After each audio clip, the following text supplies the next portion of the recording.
ಗೆಳೆಯರೇ, ಎಲ್ರಿಗೂ ನಮಸ್ಕಾರ. ಇವತ್ತಿನ ಸಭೆಗೆ ಬಂದಿರೋ ಸಂಖ್ಯೆಗಳು ನೋಡಿದ್ರೆ ತುಂಬಾ ಸಂತೋಷವಾಗುತ್ತೆ. ನಮ್ಮ ಸಂಘ ಇಷ್ಟು ಬಲಿಷ್ಠವಾಗ್ತದೆ ಅನ್ಬಿಟ್ಟು ನಾವು ಹೇಳ್ತಿರ್ಲಿಲ್ಲ. ಎಲ್ಲರೂ ಜಾಗೃತರಾಗ್ತಿದ್ದಾರೆ. ಆದ್ರಿಂದ ಇದು ನಮಗೆ ಸಂತೋಷದ ವಿಷಯ. ಇಲ್ಲಿ ನಾವು ಏನ್ ಮಾಡಿರ್ತೀವಿ ಇದು ಪ್ರತಿಯೊಂದು ತಲುಪುತ್ತೆ. ಕೇಂದ್ರ ಸರ್ಕಾರಕ್ಕೂ ತಲುಪುತ್ತೆ, EPF ಮೇನ್ ಆಫೀಸ್ಗೂ ತಲುಪುತ್ತೆ. ಅವ್ರಿಗೂ ಗೊತ್ತಾಗುತ್ತೆ ಸಂಘದ ಹೋರಾಟ ಆಮೇಲೆ ಪ್ರತಿಭಟನೆ ಎಷ್ಟು ಜೋರಾಗ್ತಾ ಇದೆ ಅನ್ನೋದು ಅವ್ರ ನೋಟಿಸ್ಗೂ ಬರ್ತದೆ. ಆದ ಕಾರಣ ತಾವ್ಯಾರು ದುಡ್ಡಿಗೆಡಬಾರ್ದು, ಹೆದರಬಾರ್ದು. ಈ ತರ ಎಷ್ಟು ನಾವು ಜನ ಮುಂದೆ ಬರ್ತೀವೋ ಅಷ್ಟು ಬೇಗ ನಮ್ಗೆ ಕೆಲಸ ಆಗುತ್ತೆ ಅಂತ ನನ್ನ ಭಾವನೆ. ಮೊನ್ನೆ ಒಂದು ಜಡ್ಜ್ಮೆಂಟ್ ಆಗಿದೆ ಕೇರಳದಲ್ಲಿ.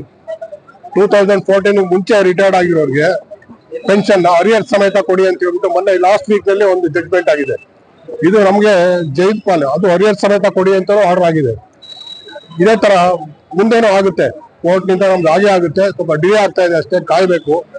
ಉಳಿದಂತೆ ಮಾಮೂಲಿ ಮಿನಿಮಮ್ ಪೆನ್ಷನ್ ಏನಿದೆ ಅದು ಆಗುತ್ತೆ. ಈ ಹೋರಾಟ ಎಷ್ಟು ಬಲಿಷ್ಠವಾಗುತ್ತೆ ಅಷ್ಟು ಬೇಗ ಆಗುತ್ತೆ ಅಂತ ನನ್ನ ಭಾವನೆ. ಆದ್ರಿಂದ ಇನ್ನು ಮುಂದೆ ಎಲ್ಲರೂ ಇವತ್ತು ಎಷ್ಟು ಬಂದಿದ್ರಿ, ಮುಂದಿನ ಸಭೆಗೆ ಇದು 2ರಷ್ಟು ಬರ್ಬೇಕು ಅಂದ್ಬಿಟ್ಟು ನಾನು ಕೋರ್ಕೊಂಡು ನನ್ನ ಭಾಷಣ ಮುಗಿಸ್ತೀನಿ.